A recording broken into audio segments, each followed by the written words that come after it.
Black और white में civic RS बहुत ज्यादा कॉमन होती है, बट सिल्वर में इसकी एक बड़ी फिट लुक आती है। यह सिविक आरएस 2022 मॉडल।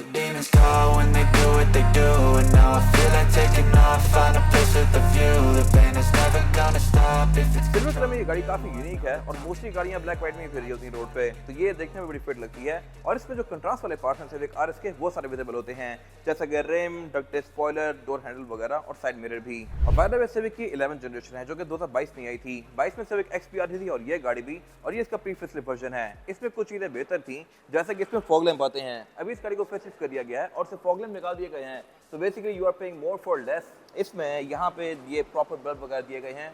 अब होंडा ने कॉस्ट कटिंग कर दिया है, यहाँ से सारा मैकेनिज्म भी निकाल दिया और सिर्फ एक छोटा सा डक दे दिया है, लेकिन मोर और लेस लुक्स के लिहाज से फेसलिफ्ट वाली सिविक भी सेम है। तो मेरे ख्याल से ये गाड़ी भी अभी भी एक अच्छा ऑप्शन है। यूजुअली फेसलिफ्ट में गाड़ी की लुक बहुत सारा डिफरेंट कर दी जाती है और फिर बंदे को अपग्रेड करना वर्थ इट लगता है, बट इस केस में ऐसा नहीं है। आप ये लें कि नई वाली लें, 19-20 का फर्क है। फ्रंट इसका मोर और लेस काफी सिंपल सा ही है। इसमें एक चीज डिफरेंट आती है ओरियल में और इस गाड़ी में, और वो है इस गाड़ी की हेडलाइट्स। हेडलाइट आरएस में ये एलईडी वाली आती है, जो कि ओरियल ऑफर करती है प्रोजेक्शन लैंप। ये मेरे ख्याल से बड़ी वियर्ड चीज है, क्योंकि उसमें लाइट येलो आती है। इससे काफी सस्ती गाड़ियां भी अब एलईडी या बाइजोन प्रोजेक्शन लैंप ऑफर कर रही हैं, लेकिन नई वाली ओरियल आज तक हैलोजन ऑफर कर रही है। पाकिस्तान में कॉस्ट कटिंग पीक पे होती है इन गाड़ियों में। बाकी यहाँ पे आरएस वगैरह की बजटिंग दी गई है, सब कुछ बिल्कुल नॉर्मल सा है। फीचर्स अब इस गाड़ी में बहुत इंप्रूव कर दिए गए हैं। इसमें एक तो होंडा सेंसिंग आता है, रडार जो कि क्रूज कंट्रोल वगैरह को एडप्टिव कर देता है, और इसके अलावा इसमें हेडलाइट्स भी ऑटोमेटिक है, वाइपर्स भी रेन सेंसिंग है। और साइज के लिहाज से ये गाड़ी अब तक की सबसे बड़ी सिविक है। सिविक में वैसे हैचबैक्स भी आती हैं, बट पाकिस्तान में सेडान ही ऑफर हो रही है, और फीचर्स के लिहाज से इंटरनेशनल सिविक के आसपास ही होती हैं। ये मेरे ख्याल से फिट चीज है। फिर आरएस में जो चीजें डिफरेंट हैं वो है इस गाड़ी के रिम। ये होते हैं मैट में। ये गाड़ी असल में 3 टोन में आती है, मैट, सिंपल ग्लॉस ब्लैक और इसके अलावा बॉडी का जो कलर होता है। ब्लैक वाली गाड़ी में ये सारी चीजें छुप जाती हैं, तो आई हाईली रिकमेंड कि अगर आप सिविक लें आरएस तो आप किसी और कलर में लें, ताकि इसके जो शशके हैं वो आपको नजर आए। फिर इसमें रिम आते हैं 17 इंच के। टायर साइज भी इसमें डिसेंट होता है, 215 का। आरएस के बारे में एक और मजे की चीज है, वो ये है कि इसमें विंडोज आप रिमोट से रोल डाउन तो कर सकते हैं, लाइक दिस। ये चीज सिविक ओरियल में भी आती है। इसकी सनरूफ भी ओपन हो जाएगी, लेकिन ओरियल में विंडोज बंद नहीं होती रिमोट से। इसमें आप रिमोट पे लॉक को दबा के रखने के बाद विंडोज को रोल अप भी कर सकते हैं। सनरूफ इसकी बंद हो जाएगी। ओरियल में आपको अंदर बैठ के हर चीज अलग से बंद करनी पड़ेगी। फिर साइड मिरर्स में रिट्रैक्टेबल आते हैं। और आरएस के बारे में एक और चीज में देखी ये है कि ये गाड़ी फ्रंट डोर्स में एम्बिएंट लाइटिंग ऑफर करती है, बट इसके रेयर डोर्स में एम्बिएंट लाइटिंग नहीं दी गई। यहाँ पे होंडा ने चीप आउट किया है। एंट्री और एग्जिट इस गाड़ी में थोड़ा सा मुश्किल है, क्योंकि काफी लो होती है। ग्रैंडे में बैठना निकलना आसान है, और इसका जो फ्यूल टैंक है ये बटन से ओपन होता है इस तरह से। बट इसकी जो मोटर है ये भी कुछ टाइम बाद खराब हो जाती है। कोई बहुत सारा महंगी नहीं है, बट ये एक सिविक का नॉन फॉल्ट है। अगर ये खराब हो जाए तो इसको अनलॉक करने के लिए डिग्गी में एक फिजिकल रिलीज भी दिया गया होता है। मोस्टली लोगों को इसके बारे में पता ही नहीं होता। बाकी इसमें फिर ये जो शार्क फिन एंटीना है ये भी ब्लैक में आता है, और इसका जो ये डक्टेड स्पॉइलर है ये भी ब्लैक आता है उसी के साथ मैचिंग। फिर इसकी ट्रंक कैपेसिटी वगैरह भी डिसेंट है। यहाँ पर आप अच्छा खासा सामान इजीली एडजस्ट कर सकते हैं। ट्रंक भी इसकी इलेक्ट्रॉनिकली ओपन होती है। और एक चीज इस गाड़ी में कम है, वो ये है कि इसके रेयर बेंचेस जो हैं ये 60-40 के स्प्लिट के साथ नहीं है।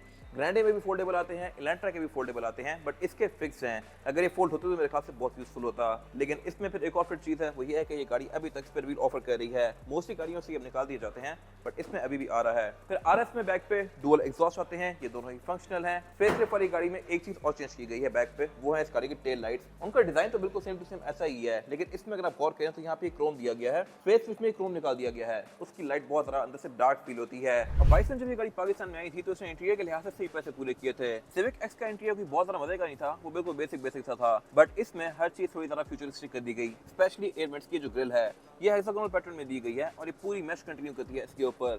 इसके जो एयरवेंट्स हैं ये भी अंदर छुपा के दिए गए हैं, जो कि इसकी लुक्स को बहुत बेहतर बना रहे हैं। और सारी नई गाड़ियों की तरह इसका जो मल्टीमीडिया है ये भी फ्लोटिंग शेप में दे दिया गया था, यानी कि डैशबोर्ड से अलग से ऊपर निकल रहा है। फिर इस टाइम पे तो इसमें सिर्फ एक कलर टोन ऑफर हो रही थी ये वाली, लेकिन अब इसमें एक और कलर टोन भी ऑफर कर दी गई है, बरगंडी वाली।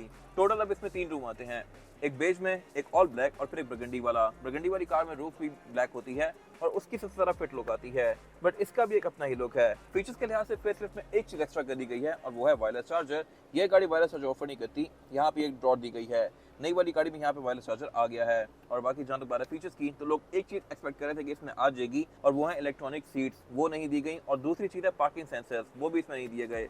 अगर ये 2 चीजें होती तो फिर ये गाड़ी बेस्ट ऑप्शन होती, बट ये नहीं है। इलेंट्रा ऑफर कर रही है। इसमें क्लाइमेट कंट्रोल डुअल जोन आता है, ड्राइवर और पैसेंजर दोनों के लिए अलग अलग जोन दी गई है। और आरएस में जो इसके साइड मिरर हैं ये भी हीटेड आते हैं।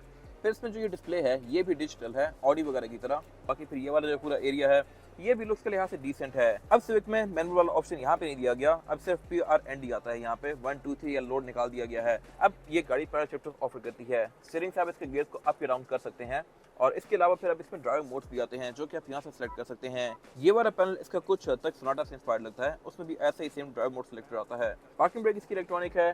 सेंटर कंसोल के लिहाज से भी ये गाड़ी डिसेंट है और ये गाड़ी सनरूफ भी ऑफर करती है ऑब्वियसली, क्योंकि ये RS है। स्टीयरिंग व्हील इसमें पूरा लेदर स्टिच्ड आता है और RS में इसके अंदर ये रेड कलर की स्टिचिंग कटिंग की गई है जो कि इसकी लुक को थोड़ा स्पोर्टियर बनाती है। फिर इसमें ये मल्टीमीडिया कंट्रोल दिए गए हैं। क्रूज कंट्रोल इसका एडेप्टिव है। हेडलाइट इसकी ऑटोमेटिक है और वाइपर भी इसके रेन सेंसिंग है। मीटर इसका पार्शियल स्क्रीन है और पार्शियल एनालॉग है और इसकी स्पीड लिमिट 260 तक है। फिर इसमें जो ये वाला एरिया है इसको काफी हद तक कॉन्फ़िगर कर सकते हैं। ड्राइव मोड चेंज करने के साथ साथ इसका डिस्प्ले भी चेंज होता है इस तरह से।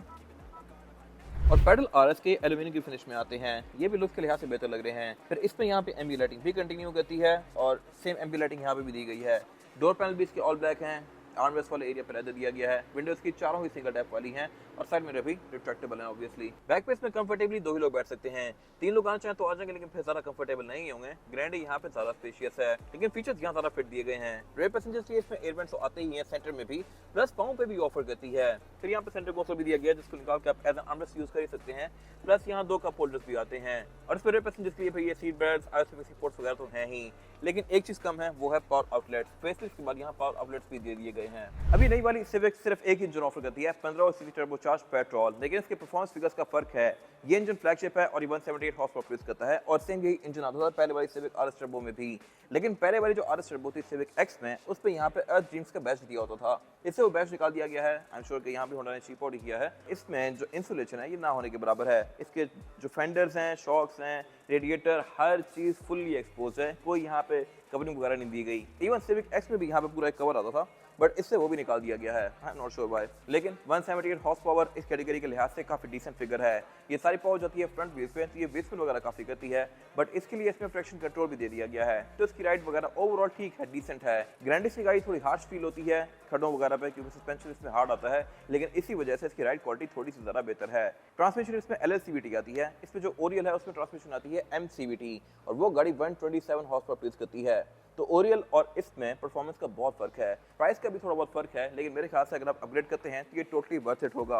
बाकी इसके पार्ट्स आपको पाकिस्तान में इजीली मिल जाएंगे। ये इंजन 15 सीसी है सिर्फ, तो इसकी मेंटेनेंस भी कोई बहुत ज़्यादा नहीं होगी और बोनट में प्रॉपर इंस्टॉलेशन वगैरह भी दी गई है। लेकिन 1 करोड़ रुपए के प्राइस टैग पे ये गाड़ी अब ब्रांड न्यू आ रही है, बट स्टिल इसका बोनट ये स्टैंड से ओपन होता है। ये 22 मॉडल है, इस्लामाबाद रजिस्टर्ड है, 95K ड्रिवन है और इसकी डिमांड है 79 लाख रुपीस। ये सारे मोड स्पोर्ट के पास अवेलेबल है और इसके अलावा हमारे पास ब्लैक में, व्हाइट में और ब्रांड न्यू ऑप्शन भी अवेलेबल हैं। अगर आपने इनके बारे में कोई इन्फॉर्मेशन लेनी है तो आप दिए गए नंबर पर कॉल कर सकते हैं या फिर आप सेकंड मोड स्पोर्ट को विजिट कर सकते हैं। अगर आपको ये वीडियो पसंद आई है तो इसको लाइक जरूर कीजिएगा, चैनल को सब्सक्राइब जरूर कीजिएगा और अगर आपके पास गाड़ी से रिलेटेड कोई भी राय है तो उसको कमेंट सेक्शन में शेयर भी जरूर कीजिएगा, ताकि वो लोग जो ये गाड़ी लेने वाले हैं वो आपकी राय से फायदा उठा सकें। अपना ख्याल रखिएगा। Thank you. Not everyone in life has got a halo. I'm standing in the red inside a payphone. Just wanna